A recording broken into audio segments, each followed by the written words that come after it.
अस्सलामुअलैकुम। Of camera stories के एक न्यू एपिसोड के साथ मैं हूं Mazhar Malik. Thank you so much and love you so much. अब सबके प्यार भरे फीडबैक का। Love for all, hater for none. प्यार सबके लिए, नफरत किसी के लिए भी नहीं। बहुत सारे लोग मुझे कहानियां भेजते हैं, वॉइस मैसेज रिकॉर्ड करके भी भेजते हैं, लिख के भी भेजते हैं, लेकिन जब मैं कहानी सुना रहा होता हूं तो पूरी कोशिश करता हूं अपनी तरफ से ऐसी मंजर कशी करूं, ऐसा नक्शा खींचूं, इस अंदाज में कहानी को बयां करूं कि आपकी आंखों के सामने सारे मंजर चल रहे हों। आपको ऐसा लगे कि मेरी आंखों के सामने ही ये सब कुछ हो रहा है। और बहुत सारा जो फीडबैक आता है, जिसको शुरू में कहता हूं थैंक यू सो मच आपके फीडबैक के लिए, यही होता है कि कहानी का मज़ा आता है, कहानी में खो जाते हैं। ऐसे लगता है हम भी उस कहानी का एक किरदार हैं, उस कहानी के अंदर मौजूद हैं। जहां मैं ये अपनी कोशिश कर रहा होता हूं कि आप भी उस कहानी में मौजूद हों, तो कहानी को बाज़-औक़ात 3 दफ़ा भी मुझे पढ़ना पड़ता है या 3 दफ़ा सुनना पड़ता है। उसकी रीज़न ये होती है, एक दफ़ा कहानी को मैं पढ़ता हूं या वॉइस मैसेज को एक दफ़ा सुन लेता हूं, दूसरी दफ़ा उस कहानी को अपनी आंखों में इस अंदाज में नक्श करता हूं कि आंखें बंद करता हूं, कहानी को सुनता हूं और वही मंजर जिनमें आप लोग खो जाते हैं, तो उन मंजर्स को अपने दिमाग पे सवार करने की कोशिश करता हूँ। बाज़ औक़ात नहीं सवार हो पा रहे होते, तो तीसरी दफ़ा कहानी को सुनता हूँ, क्या उन्होंने क्या बोल रहे हैं, वो हो रहा है वो, और उस तरह मैं अपने दिमाग पे उसको नक्श कर रहा होता हूँ। या तीसरी दफ़ा फिर पढ़ता हूँ। कहानी शायद लोग मुझे 40 मिनट की, 30 मिनट की भेजते हैं, 20 मिनट की भेजते हैं, तो एक कहानी में मुझे 1.5 से 2 घंटे लग जाते हैं उस कहानी को सुन के कहानी बनाने में, उस नक्शा खींचने में, उसको याद करने में कि ऐसी मंजर कशी कर सकता हूं उसके बाद 1.5-2 घंटे बाद, तभी आपको वो कहानी अच्छी लगती है। इसलिए जब मैं मेहनत करता हूं, उसको सुनता हूं और उसके बाद फिर रिकॉर्ड करता हूं, एडिट करता हूं, तो जब आप लोग मोहब्बत भरा फीडबैक, कमेंट्स नीचे आके कहानी के लिखते हैं, तो यकीन मानिए यही हदिया होता है, यही इनाम होता है स्टोरी टेलर का कि मैंने जो मेहनत की, क्या मेरी मेहनत आपको अच्छी लगी। तो इसलिए कहता हूँ कमेंट्स नीचे ज़रूर लिखा करें, ये मेरी मेहनत का मुझे सिला मिल जाता है। अगेन आप जो नीचे अभी मेरी इस रिक्वेस्ट के बाद कमेंट्स लिखेंगे, तो उसके लिए thank you so much and love you so much. आज की कहानी फिर से एक ज़बरदस्त पहाड़ों की कहानी। पहाड़ों का वो बच्चा जिसने अपनी ज़िंदगी गुजार के आज वो जवान हो चुका है, उसने मुझे अपनी तस्वीर भी भेजी है, लेकिन अपने पहाड़ों से वो मशहूर कहानियाँ वो ढूंढ के लाता है। तो मेरी ख्वाहिश होती है उसकी हर कहानी को अपने प्रोग्राम का हिस्सा बनाऊं। कल भी एक स्टोरी सुनाई, इमरान बलोच उनका नाम है, बलोचिस्तान तुर्बत में रहते हैं। वो कहते हैं जहाँ पे हमारा घर है उसके बिल्कुल सामने एक पहाड़ी सिलसिला भी है। लेकिन आज जिसकी कहानी वो सुनाने जा रहे हैं, दिल मुराद इनका रियल नेम है, लेकिन थोड़ा सा हिस्सा नाम का मैंने ख़त्म कर दिया उनके कहने पर। उन्होंने कहा सिर्फ आप दिल मुराद ही कहिए। दिल मुराद की कहानी है। और एक और कहानी उन पथरीले पहाड़ों की आज की कहानी भी है और बीते हुए उन लम्हों की भी कहानी है, जिसको मैं मोहब्बत का दौर कहता हूँ, प्यार का दौर कहता हूँ, खलूस का दौर कहता हूँ, मेहमान नवाजी का दौर कहता हूँ, जिसमें आप भी खो जाते हैं। अल्लाह जानता है मैं भी खो जाता हूँ। मुझे वो बहुत याद आता है, वो प्यार भरा दौर। कोई फैशन नहीं था, सादा से लोग थे, सादा मिजाज थे, मोहब्बतें ही मोहब्बतें थी। बड़े छोटों का प्यार करते थे, बड़े बहुत छोटों से प्यार करते थे। एक ईदी के लिए हम कितने खुश होते थे, कपड़े पहनने के लिए कितने बेचैन होते थे कि रात को नींद ही नहीं आती थी। नया जूता वैसे पहनते रहते थे, नए जूते नए कपड़े, लेकिन ईद की रात, सुबह ईद होती थी, वो खुशियों भरी रात होती थी। सुबह ईद है, कहाँ खो गए वो दिन, कहाँ चले गए वो बचपन के दिन। अब जिम्मेदारियां हैं। खैर कहानी की तरफ आते हैं। ये एक सच्ची कहानी उस वक्त की है जब, जिस तरह मैंने अभी कहा, दिल मुराद की। एक ऐसा दिल मुराद एजेड जवान नहीं था, काफ़ी उम्र गुजार चुका था, बूढ़ा था। एक ही उसके पास ऊंट था और वही ऊंट उसकी तिजारत के लिए था। वही ऊंट को वो कारोबार के तौर पे इस्तेमाल करता। अपने उस इलाके से ऊंट पे सवार होता और गवादर पहुंचता, वहां से वो मछलियां खरीदता। मछलियां खरीदने के बाद उसको अपने ऊंट पे लादता और वहां से लेके सीधा अपने गांव पहुंचता। वही मछलियां वहां पे फिरोख्त करता और वही उसका गुजर बसर था। वो एक बहुत अच्छा इंसान था, सब लोग उसकी बहुत ज्यादा रेस्पेक्ट करते थे। कम गो था, बहुत ज्यादा बातें नहीं करता था, लेकिन मिलने मिलाने में इतना अच्छा था कि जो भी था हर वक्त उसकी तारीफ करता था।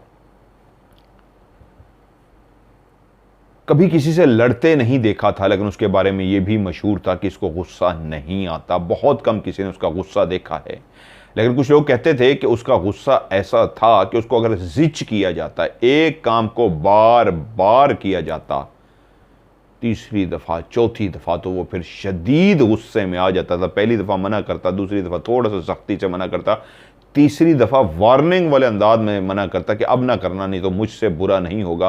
वो जितना धीमे मिजाज का था दिल मुराद, उतना ही जब चौथी दफ़ा उसके साथ किया जाता तो वो फिर मरने मारने पे उतर आता। कहते या मुझे मार दो, नहीं तो मैं तुम्हें मार दूंगा। और वैसे भी ये मेरे अंदर भी रहा है, अब कम हो गया है। मैं पहली दफ़ा कभी किससे नहीं लड़ता था, मैं माफ़ करता था। दूसरी दफ़ा सख्ती से, तीसरी दफ़ा मैं कहता था अब ना करना, या तुम नहीं बचोगे या मैं तुम्हें मार दूंगा। वो भी ऐसा ही था, और कहते हैं उसका बेटा भी इसी मिजाज का ही था। बाप बेटा धीमे मिजाज के, कभी नहीं लड़ते थे, लेकिन जब की भी लड़ाई होती तो खतरनाक उनकी लड़ाई होती।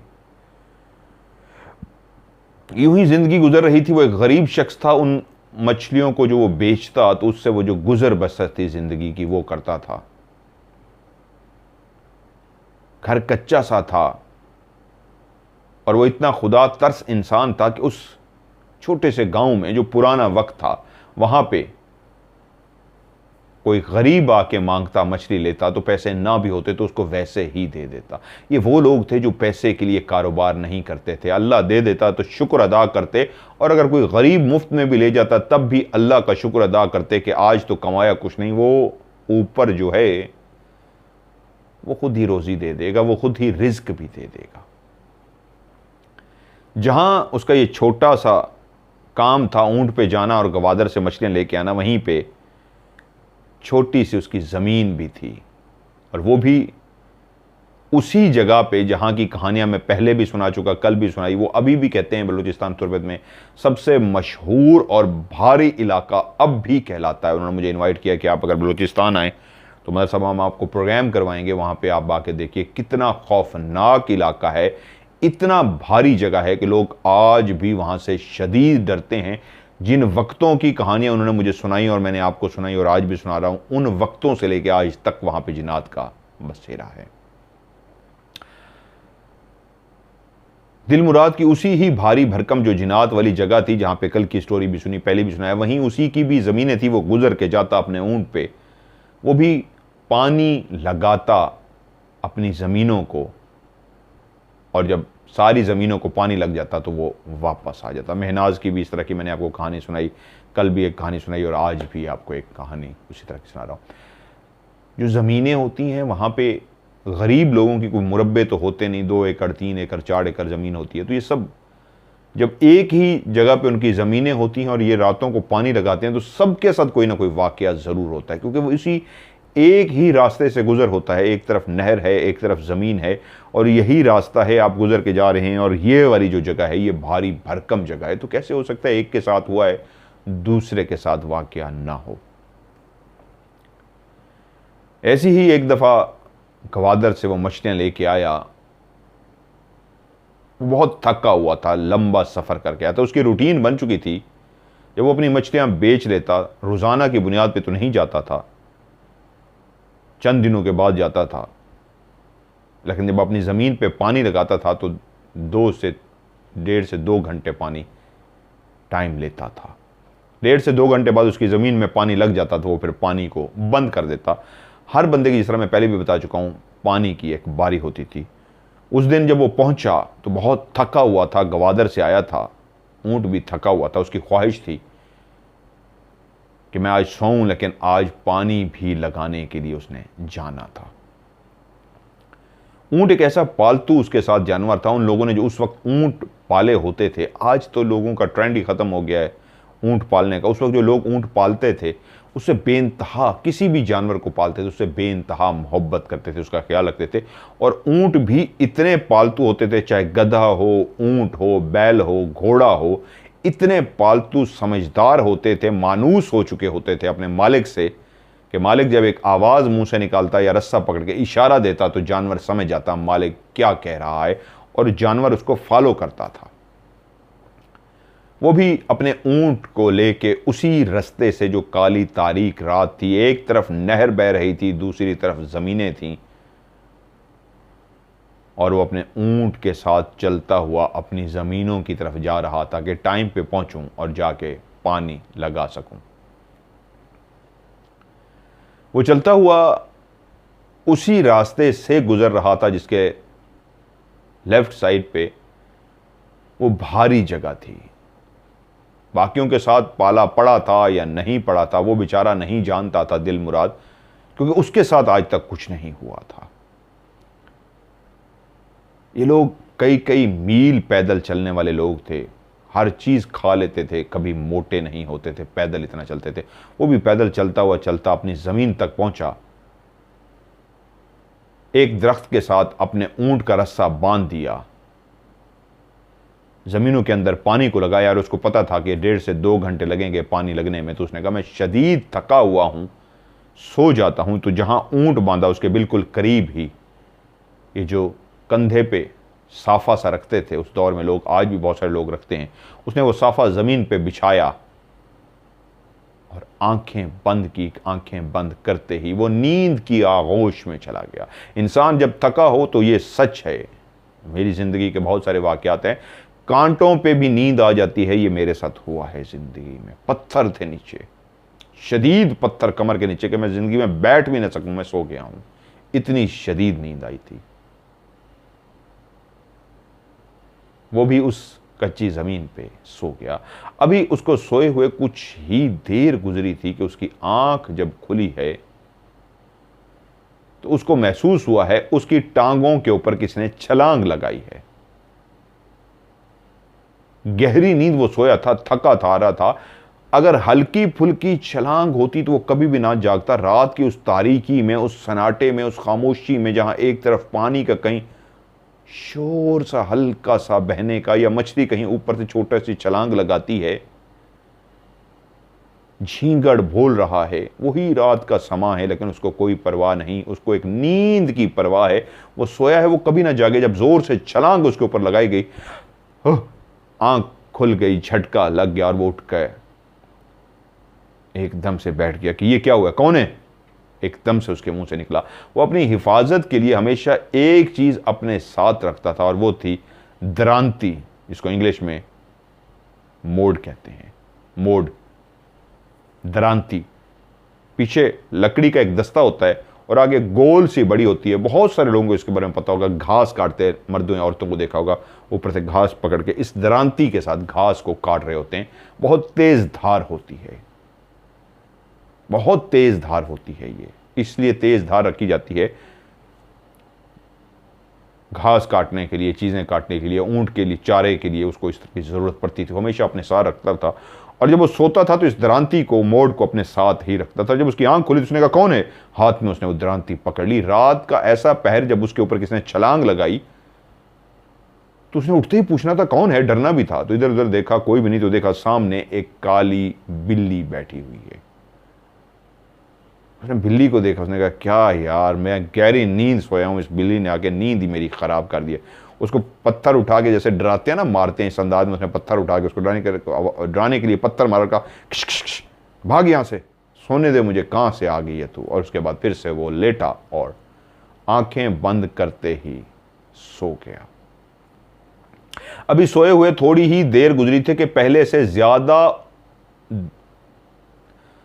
वजन के साथ उस बिल्ली ने छलांग मारी इतनी जोर से टांगों पे कि इस दफा तो पहले से भी ज्यादा उसके मुंह से चीख निकली, और उठ के बैठा और कहा कौन है। देखा तो वही बिल्ली सामने छलांग मार के जा रही है और 2 कदम चली है। उसने देखा, 2 कदम चलने के बाद उसने मुड़ के देखा है, दिल मुराद को मुड़ के देखा है और फिर आगे की तरफ जाना शुरू हो गया। तो उसने फिर से कहा किधर से तू आ गई है।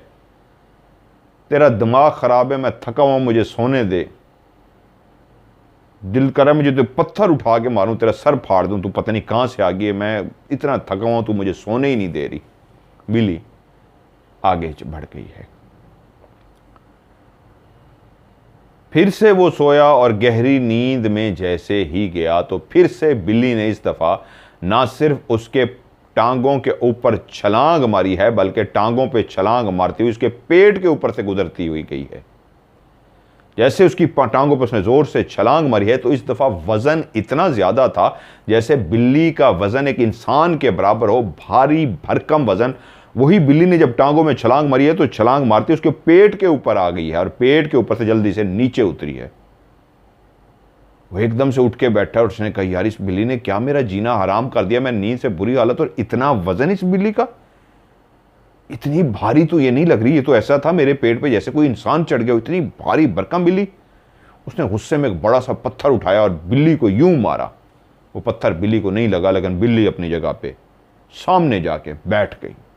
इस दफ़ा वो फौरी सोया नहीं, बिल्ली को देखता रहा। बिल्ली उसको देख रही है और वो बिल्ली को देख रहा है। वो काली स्याह बिल्ली है, लेकिन वो उसको इस हैरानगी से देख रहा है कि काली बिल्ली इतनी भारी कैसे है। जब ये मेरे पेट पे चढ़ी है तो इसका वज़न इतना ज़्यादा था जैसे कोई इंसान मेरे पेट पे चढ़ गया हो।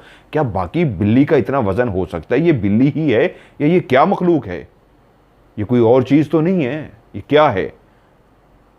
और वो बिल्ली को देखता रहा और फिर मुखातिब हुआ बिल्ली से, भाई कौन है तू, क्या चाह रही है, मुझे सोने दे, तू जो भी है, मैं तुझे आखिरी दफ़ा कह रहा हूँ, ये तूने तीसरी दफ़ा किया, अब ना मेरे साथ हरकत करनी, तू जो भी है, तू बिल्ली है, तू जो भी है, अब ना मुझे जगाई। अब तूने जगाया तो मैं तुझे मार डालूंगा। मैं तुझे क्लियर कह रहा हूँ, मेरा गुस्सा बर्दाश्त से बाहर हो गया, अब मैं तुझे मार डालूंगा। और वो सोने के लिए लेट गया। लेटे हुए कुछ ही देर गुजरी थी कि वो हद भी क्रॉस कर गई बिल्ली। फिर से पेट पे ही आके छलांग इस दफ़ा इतने ज़ोर से मारी। वो जो छलांग पाँव पे ज़ोर से मार रही थी, इस दफ़ा उसने पेट पे ही मारी और इतनी ज़ोर से उसको मारी कि इस दफ़ा तो ज़ोर से ही उसकी चीख निकल गई।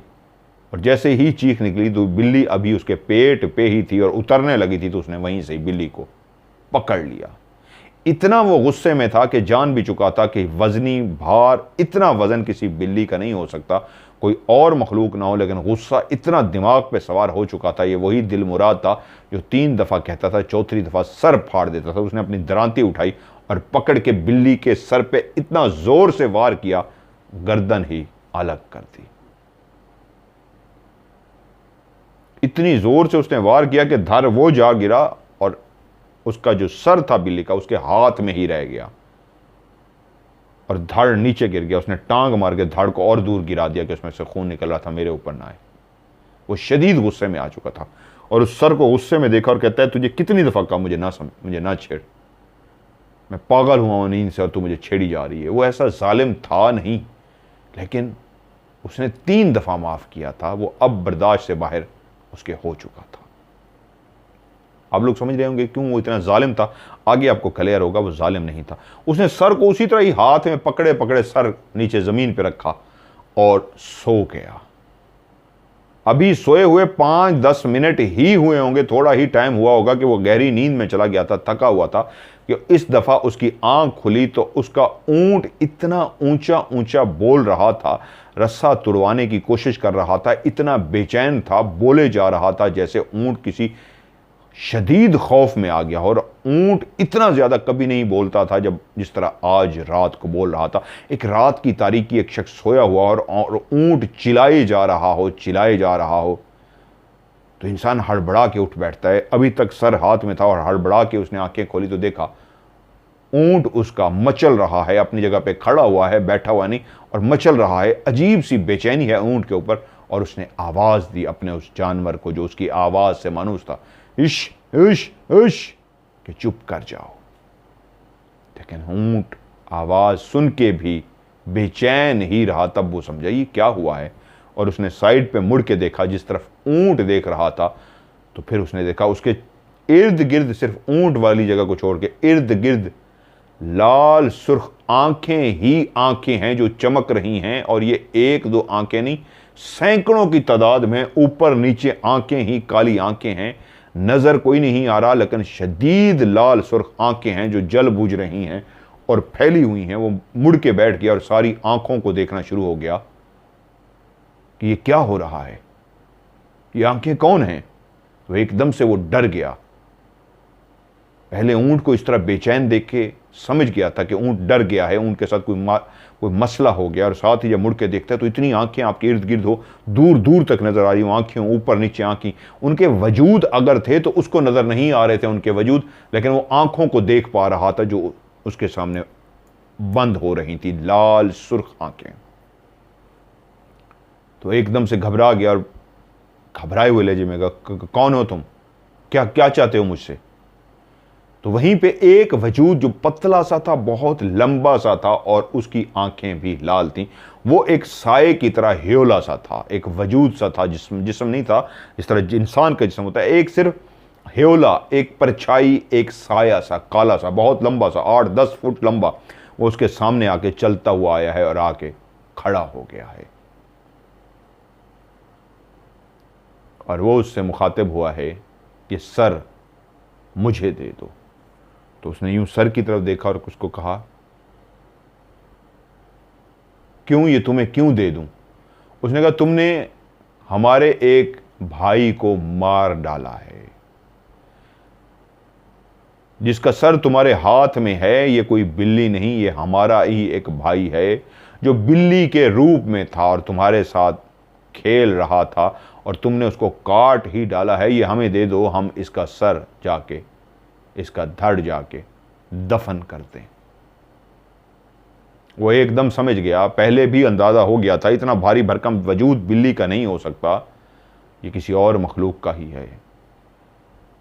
उसने कहा, मैं इतना तो तुम्हारी आंखों को देख के समझ गया हूं। वो डर रहा था लेकिन फिर भी बात कर रहा था कि तुम्हारी आंखों को देख के इतना तो समझ गया हूं कि तुम कोई इंसान नहीं हो, तुम वही मखलूक हो जिसके बारे में मैं सुनता आया हूं, जिसको जिन्नात कहते हैं।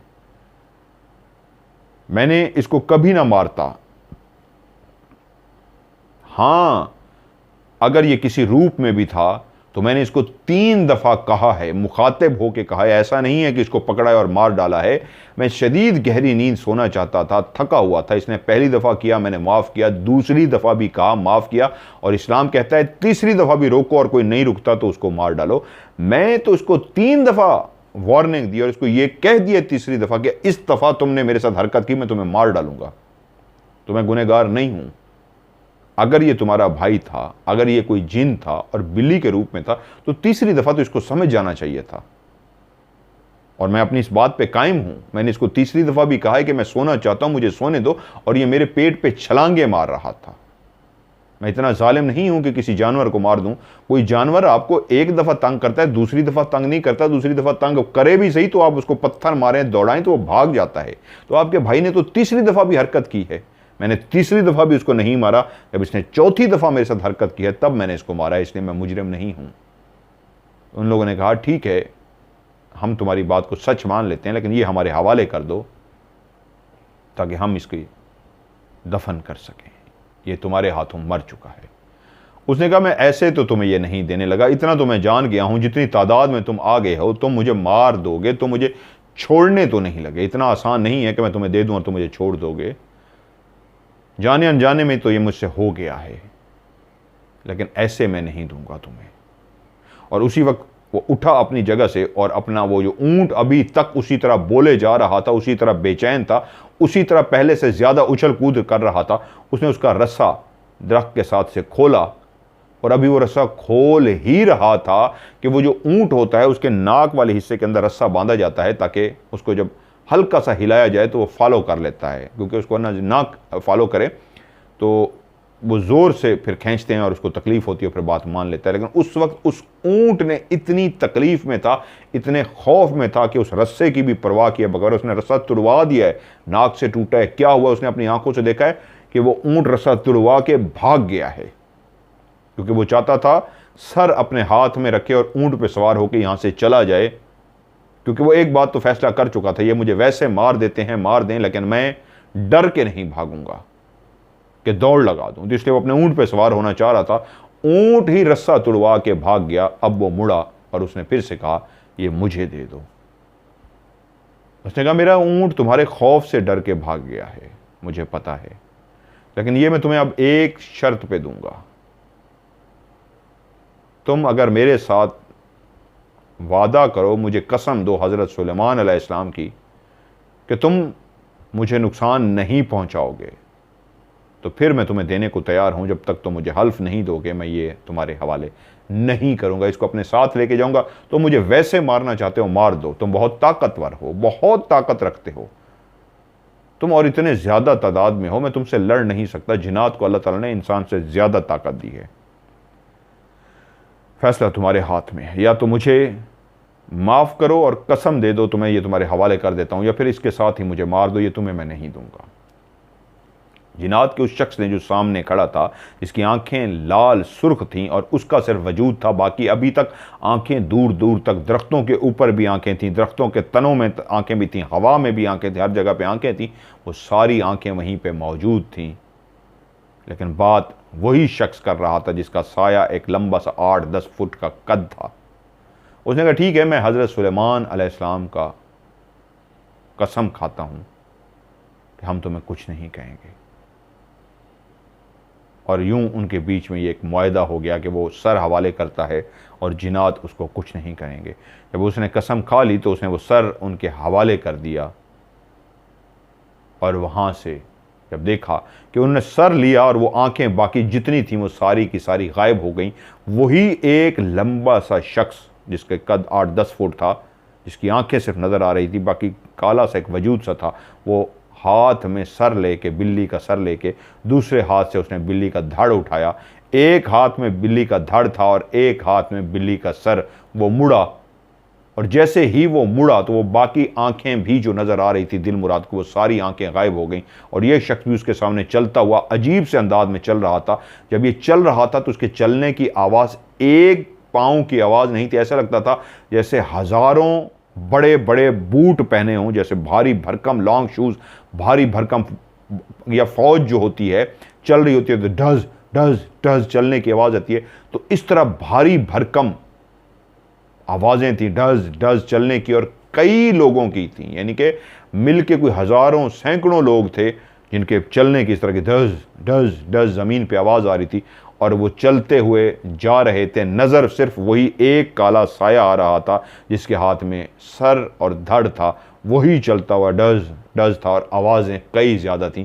कुछ देर तक वो चलते रहे, उसके बाद वो गायब हो गए। वो अपनी जगह पे खड़ा हुआ था और देखा जब शोर भी बंद हुआ, गायब हो गए, तो वो वापसी की राह चल पड़ा।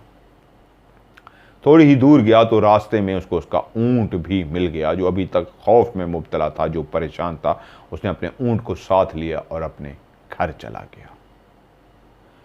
वो अपने घर तो पहुंच गया, लेकिन उसके बाद उसकी ज़िंदगी में एक ऐसे तब्दीली आई कि वो कहते हैं, जिन्होंने कहानी भेजी इमरान बलोच, के मैं भी जब छोटा था उसी के घर के सामने एक बूढ़ी सी औरत थी, वो कुल्फियाँ बेचती थी और हम वो लेने जाते थे, तो हमने अपनी कानों से उसकी वो आवाज़ें सुनी थी। वो ज़ोर ज़ोर से चीखता था, बचा लो मुझे,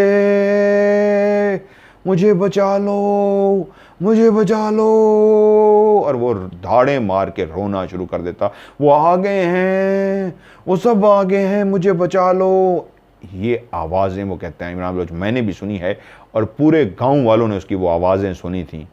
जितना अरसा वो जिंदा रहा, बस यही चारपाई पे, ना खाने का होश ना पीने का होश, यही कहता रहा, मुझे बचा लो, वो आ गए हैं, मुझे मार डालेंगे। क्योंकि जिस रात वो वहाँ से वापस गया था तो जाते ही उसने अपनी बीवी को ये सारी बात बता दी थी कि आज मेरे साथ ये हुआ है, और सोने के लिए लेट गया था। लेकिन जब सुबह उठा था, उसकी बीवी ने उसको बिस्तर से जगाया तो अपना होशो हवास वो खो चुका था, और इधर उधर ऐसे देखी जा रहा था जैसे कुछ उसको सामने नज़र आ रहा हो, लेकिन हकीकत में बीवी ने देखा कुछ भी नहीं है, वो ऐसा बैठे देखे जा रहा था। और उसके बाद फिर कैफियत ऐसी बदलती गई कि बस वो था, और फिर आवाज़ें थी, वो आ रही हैं, वो आ रहे हैं, वो आ रहे हैं।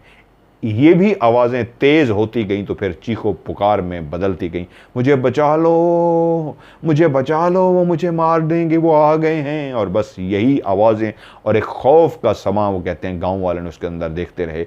बहुत सारे लोगों ने आके पढ़ाई की, बहुत सारे लोगों ने आके कोशिश की कि उसकी इस हालत से इसको बाहर निकाल सकें, लेकिन कहते हैं नहीं, वो अपनी हालत से वापस नहीं आ सका। क्या मुआहदा हुआ था कसम दी थी, मारा तो नहीं, लेकिन वो इसको इतना खौफजदा करते रहे कि वो उस खौफ के हाथों इस दुनिया से चला गया। इमरान बलोच कहते हैं मैंने अपने कानों से ये वाली आवाज़ें उसकी सुनी थी, हम छोटे थे और हम खौफजदा हो गए थे। अब तो वो अल्लाह को प्यारा हो गया है। ये थी दिल मुराद की कहानी, वो कहते हैं जो हमारे इलाके में हुई, और ये एक सच्ची कहानी है जो पूरे गांव को पता है। और उसकी बीवी से जब लोगों ने पूछा था ये क्यों इस तरह चीखें मारता है, क्या हुआ उसके साथ, तो उसकी बीवी ने बताया था कि इस तरह इसने मुझे वापस आके बताया था, इसके साथ ये वाक़या हुआ था। और उसके बाद से इसकी दिमाग की हालत ऐसी होती जा रही है, मुझे कहता है वो है वो है वो है, मैं सामने देखती हूँ सामने कोई भी नहीं होता, सिर्फ इसी को नज़र आ रहा होता है, वो कौन है मुझे नहीं पता, लेकिन हर वक्त वो इसको नज़र आते हैं। ना अब इसको खाने का होश है, मैं ज़बरदस्ती इसके मुंह में लुकमा डाल देती हूँ तो बस बग़ैर चबाए या थोड़े बहुत चबाए अंदर डाल देता है। किसी वक्त ये नॉर्मल होता है थोड़ी देर के लिए, वरना मुसलसल मुसलसल यही हालत है, पागलों की सी हालत, यही कैफियत है। मैं जितना भी पढ़ती हूँ इसके ऊपर फूंके मारती हूँ, दम करती हूँ, इसको कोई आराम नहीं आता।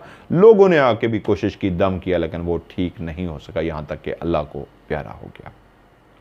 ये थी उनकी एक कहानी। दूसरी कहानी जो मुझे इमरान बलोच ने सुनाई है, वो कहते हैं वहीं कुछ अरसा पहले की ये कहानी है। हमारा जो घर है उसके बिल्कुल सामने एक पहाड़ है। आज भी वहाँ पे बहुत सारे लोग हैं जो चरवाहे का काम करते हैं। अपनी भेड़ बकरियां जो उन्होंने पाल रखी होती हैं वो सुबह लेके पहाड़ों पे जाते हैं और शाम को वापस लेके अपने घरों में आ जाते हैं। उन बेचारों का गुजर बसर उन भेड़ बकरियों पे दूध पे होता है। वो दूध बेचते भी हैं, पीते भी हैं, मक्खन भी उसका बनाते हैं, लस्सी भी उसकी बनाते हैं। और जब भेड़ बकरियां ज़्यादा हो जाती हैं तो उन्हीं को बेच के कुछ पैसे हासिल करते हैं और उससे अपने घर का गुजर बसर करते हैं। ये भी एक चरवाहे की सच्ची कहानी है जो अभी कुछ अरसा पहले हुई है। नाम उसका फर्जी जो मैं चरवाहा ही रख देता हूँ। ये एक ऐसा चरवाहा था इसके पास काफ़ी ज़्यादा भेड़ बकरियां थीं, लेकिन भेड़ बकरियों के साथ इसको जो शौक़ था, जुनून की हद तक, वो था कुत्ते पालने का शौक़। इसकी ख्वाहिश होती थी कहीं से भी कोई मुझे नस्ली कुत्ता मिले तो मैं उसको पालूं। इर्द गिर्द कहीं पे भी कोई कुत्ते मिल जाते लावारिस तो उनको खिलाता पिलाता और उनका ख्याल रखता। घर रखने के लिए चाहता था कि एक ऐसा कुत्ता मुझे मिले जो बहुत ही ज़बरदस्त हो। और एक दिन उसको पता लगा फ़लाँ कुत्ती के बच्चे हैं जो वो बहुत ही नायाब कुत्ती है। तो ये उनके पास पहुँच गया और उनसे कहा पैसे लेने हैं, जो करना है, मुझे एक इसमें से कुत्ता इनायत कीजिए। और इस तरह उन्होंने उसको एक बच्चा दे दिया। वो बच्चा क्या इस चरवाहे को मिला कि ये इसको जैसे एक छोटा भाई मिल जाता है, एक दोस्त मिल जाता है। वो इससे इतना लगाव करता कि वो जब भी अपनी बकरियों को लेके जाता तो उसको अपने कंधे पे बिठा के लेके जाता, खुद बैठ के खाता, उसको भी खिला रहा होता। वो हर वक्त उसके कंधे पे सवार होता, उसके साथ खेल रहा होता। जब वो पहाड़ों में पहुंचता और बकरियों को छोड़ देता तो वो उसके साथ खेलता रहता। उसके पास एक खिलौना भी था, उसका एक ऐसा दोस्त बन गया था। वो मानूस हो गए थे इतना एक दूसरे के साथ कि हर वक्त खेलते कूदते रहते। यहाँ तक कि वो बड़ा होता गया और वो मुसलसल उसी के साथ जाता। अब वो बड़ा भी हो गया तो उसके बावजूद भी अक्सर उसको कंधे पे लेके जाता। कभी वो चलता हुआ जाता, कभी बड़े कुत्ते को उठा के वो कंधे पे रख लेता। अक्सर वो अपने गांव से कभी 15 दिन के लिए, कभी 20 दिन के लिए, कभी महीने महीने के लिए भी पहाड़ों में चला जाता था। ऐसी जगह पे ये चरवाहे जाते हैं जहाँ पे पानी जमा होता है पहाड़ों के बीच में भी, क्योंकि ढलमान होती है, ढलान से पानी जमा होकर नीचे एक जगह पे इकट्ठा हो जाता है। तो ये अपनी बकरियों को लेके फिरते हैं। बकरियां चरती रहती हैं और पानी के लिए वो वहीं पे पानी पीते हैं। और खाना पीना उनका वही बकरी का दूध पी लिया, वही पानी पी लिया, वहीं पे सो गए पत्थरों के ऊपर ही। किसी जगह पे थोड़ा सा देखा कि सीधा पत्थर है, थोड़ी सी जगह सीधी है, तो वहीं पे ये लोग सो गए। ऐसे मासूम लोग होते हैं। अक्सर महीने महीने के लिए भी चला जाता, 15 दिन के लिए भी चला। तो इस दफ़ा भी ऐसा ही हुआ। उसका प्रोग्राम था कि मैं 20 दिन के लिए कम से कम पहाड़ों में रहूँगा। घर वालों को वो बता के जाता था ताकि वो परेशान ना हो। पर चरवाहा अपनी बकरियों को लेके और अपने उस प्यारे से कुत्ते को कंधे पे उठा के लेके दरमियान में पहुंचा उस पहाड़ की उस जगह पे जहां पे अक्सर वो जाया करता था। जब वो एक दिन के लिए सुबह जाता और बकरियों को शाम को वापस लेके आता तो वो करीब तरीन जगह पे जाता, क्योंकि बकरियों को प्यास लगती तो वो वापस शाम को घर ले आता और उनको पानी पिलाता। जब महीने के लिए जाता तो वो दूर पहाड़ के उस हिस्से में जाता जहाँ पे पानी होता था, तो वहाँ पे वो फिर काफ़ी दिन रहता। वो 15-20 दिन की नीयत से चलता हुआ उस हिस्से में पहुंच गया और सारा दिन बकरियां चरती रहीं और वो बैठ के अपने कुत्ते के साथ खेलता रहा। जब शाम हुई तो उसने रोटी निकाली, खुद भी बैठ के खाई, कुत्ते को भी खिलाई और आग जलाकर बैठ गया। रात को चरवाहे पहाड़ में या कहीं पे भी जब बैठें तो ये आग ज़रूर जलाते हैं। इनका कॉन्सेप्ट ये है, सांप, बिच्छू, जानवर, कोई भी बड़ा जानवर भी, मतलब भेड़िया या कोई, अब शेर चीते तो नहीं है, ये जानवर आ जाए तो आग ज़रूर होनी चाहिए। जानवर जितने भी हैं ये आग से डरते हैं, आपके पास नहीं आते। तो उसने भी आग जलाई और अपने कुत्ते के साथ वहीं पे सोने के लिए लेटने ही लगा कि उसने देखा बकरियां अजीब से अंदाज में, जिस वक्त सोने के लिए बकरी बैठ जाती है, अंधेरा हो जाता है, जानवर को पता लग जाता है, वो सोने के लिए बैठ जाती है, लेट जाती है, बोलती नहीं है। उसने देखा बकरियां बोल रही हैं। उसने जाकर देखा तो वहीं बकरियों के पास एक काला शीशनाग, काला सांप, बिल्कुल काला सा एक बड़ा सा सांप ऐसे फन फैलाए बकरियों के सामने बैठा हुआ था। उसने जैसे ही देखा कि ये सांप है तो एकदम से डर गया कि ये तो मेरी बकरियों को डस देगा। मेरे पास हल एक ही है, मैं इसको फौरी तौर पे मार दूं, क्योंकि मैंने रात को सोना है, रात को यहीं मैंने रहना है, वापस तो मैं जा नहीं सकता। मैं 15-20 दिन के लिए यहाँ पे आया हुआ हूँ और यहीं पहाड़ में ही जब रात गुजारूंगा तो मुझे इसको मारना ही पड़ेगा। ये कॉन्सेप्ट है, बहुत सारे मुल्कों में नहीं मारा जाता सांपों को। मेरे भी यही ख्वाहिश है, ना मारा जाए किसी भी जानवर को। लेकिन मैं किसी अकीदे भी बात नहीं कर रहा, ओवरऑल बात कर रहा हूँ। लेकिन वो लोग बेचारे इसलिए मारते हैं कि बकरियों को वो डस ना ले, या मुझे सोए हुए कुत्ते को डस ना ले। अपने खौफ से वो, जिन्होंने सोना ही पहाड़ में हो और हिफाजती इंतजामात भी ना हो तो ऑप्शन बचती नहीं है। तो उसने क्या किया, भाग के अपनी कुल्हाड़ी उठाई और पीछे से जाके इतने ज़ोर से वार किया कि सांप का सर धड़ से अलग कर दिया। सांप कुछ देर वहाँ पे तड़पता रहा और तड़पते तड़पते सांप मर गया। जब उसने देखा कि सांप मर गया है तो उसने, कि बकरियां इसको उठा ना लें या कुछ समझ के खा ना लें, उसने उसको अपनी लकड़ियों के साथ उठाया और जाके पहाड़ के एक ऐसी जगह पे फेंक दिया कि बकरियां वहाँ पे ना जा सकें। उसके बाद वापस आया, जिस जगह पे उसने सफाई कर रखी थी, लेटने के लिए जगह बनाई हुई थी, वहां पे वो लेट गया। जब सुबह उसकी आंख खुली तो उसने देखा बकरियां तो उठ के खड़ी हो गई हुई हैं, रोशनी फैल चुकी है और वो भी अपनी जगह से उठा है। जो कुत्ता रात उसके साथ ही जो सोता था, वो इकट्ठे सोते थे, प्यार मोहब्बत की कहानी थी। तो उसने देखा कि उसका कुत्ता बिल्कुल उसके पास ही मरा पड़ा है। और जैसे उसकी निगाह कुत्ते पे पड़ी, वो मरा पड़ा है, तो साथ ही उसी तरह का एक सांप, शीशनाग, बिल्कुल जिस तरह एक रात पहले उसने मारा था, उसी तरह का ही कुत्ते के साथ मरा पड़ा है, बिल्कुल सेम वैसा ही था। तो एकदम से भागा अपने कुत्ते की तरफ उसको कि ये क्या हुआ है, तो कुत्ता मर चुका था। सांप को भी देखा उसने, हिलाया कि कहीं जिंदा तो नहीं है, तो सांप भी मर चुका था। लेकिन कमाल बात जो थी वो ये थी, जिस जगह पे वो सोया था, जिस जगह पे सांप और कुत्ते की लड़ाई हुई थी, वहां उन पत्थरों पे इस तरह के निशान पड़ गए थे, सांप के पत्थरों के निशान कभी भी नहीं पड़ते होते। इस अंदाज के निशान पड़े हुए थे जहां पे जैसे कोई लोग पत्थरों पे लड़ें और कोई लोहे से निशान मारे, खराशे डालें, लोहे से किसी ऐसे पत्थरों से खराशें डालें तब निशान पड़ सकते हैं। हाथों से, सांप के चलने से, इंसान के चलने से, इंसान के हाथों से भी निशान नहीं पड़ सकते जब तक कोई भारी भरकम चीज़, पत्थर हो, लोहा हो, स्टील हो, उससे खराशें ना डाली जाएं। तो वहाँ पे उनकी, जहाँ पे वो मरे पड़े थे दोनों, वहाँ पे ऐसे क्लियर निशान थे जैसे कहीं शदीद लड़ाई हुई है। और जो भी लड़ा है, कुत्ते के तो पंजों के निशान नहीं पड़ सकते, उसके नाखून इतने नहीं होते कि पत्थर पे निशान डाल सकें। पत्थर पे शदीद लड़ाई के निशान थे और वो स्पेशली सांप के निशान बने हुए थे। सांप जैसे लड़ा था, और सांप चलता है एक निशान बनाता है, वैसे चलने के और लड़ने के निशान बने हुए थे। उन निशानों को देख के ही समझ गया कि ये जो भी सांप था जिसको उसने मारा है, ये सांप नहीं था, वरना इस तरह का निशान पत्थर पे सांप का पड़ ही नहीं सकता।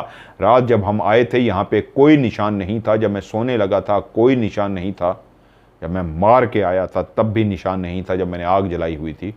तो ये जो निशान पड़े हैं, फिर इसका मतलब ये है कि ये एक सांप नहीं, जिन था जो सांप के रूप में था, और उसका मेल या फीमेल बदला लेने के लिए आई है और ये लड़ाई हो गई है।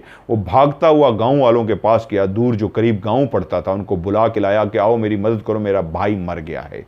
गांव वाले भी भागते हुए उसके भाई के लिए पहुंचे। तो उसने कहा कहाँ है भाई? तो उसने कहा ये देखो। उसने कहा ये तो कुत्ता है, तुम्हें शर्म नहीं आती इसको अपना भाई कहते हो, और हमें तुम झूठ बोल के लेके आए हो कि तुम्हारा भाई मर गया, तो कुत्ता मरा पड़ा है।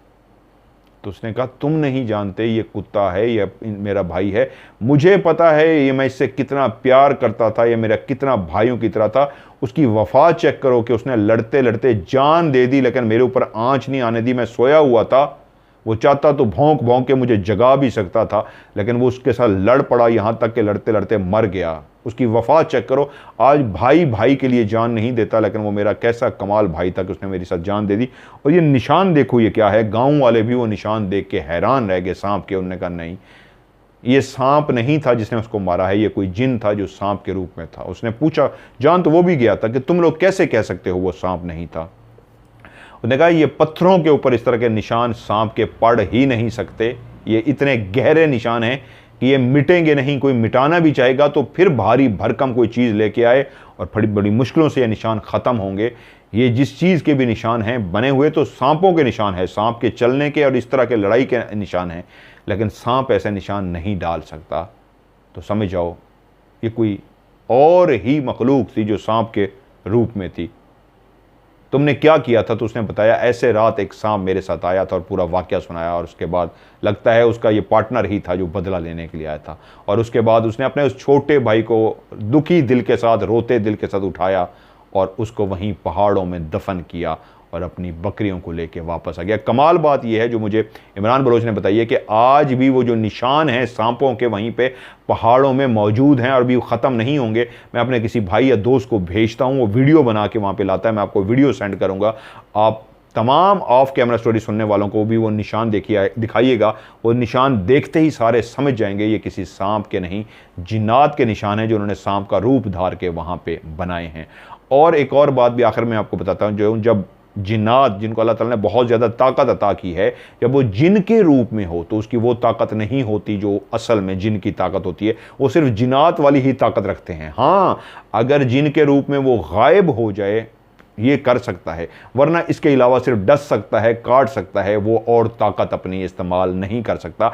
अपनी ताकत इस्तेमाल करने के लिए उसको वापस अपने जिन के रूप में जाना होगा। ये बात हमेशा याद रखिएगा। ये थी इमरान बलोच की कहानी। इमरान भाई, मैं आपसे रिक्वेस्ट करूंगा, वीडियो आप देख रहे हैं, वो जो निशान पड़े हुए हैं पत्थरों के बीच में उन जिन्नात के, वो आप ज़रूर वीडियो बना के भेजिए, किसी को जिम्मे लगाइए, तो इंशाल्लाह ये भी मैं जल्द ही सबको प्रोग्राम में दिखाऊंगा। तो जाते हुए जिस तरह कहता हूँ तो आप लोग भी अपनी मुझे कहानियाँ भेजिए, कहानी वॉइस मैसेज या लिख के भेजें। तो उस सूरत में आपने आखिरी लफ्ज़ STORY स्टोरी लाजमी लिखना है और इसको भेजना है। मेरा व्हाट्सएप का नंबर है 0092, पाकिस्तान का कोड है 00923136655550। मैं रिपीट कर देता हूँ 00923136655550 और पाकिस्तान से मिलाएंगे 031366555500।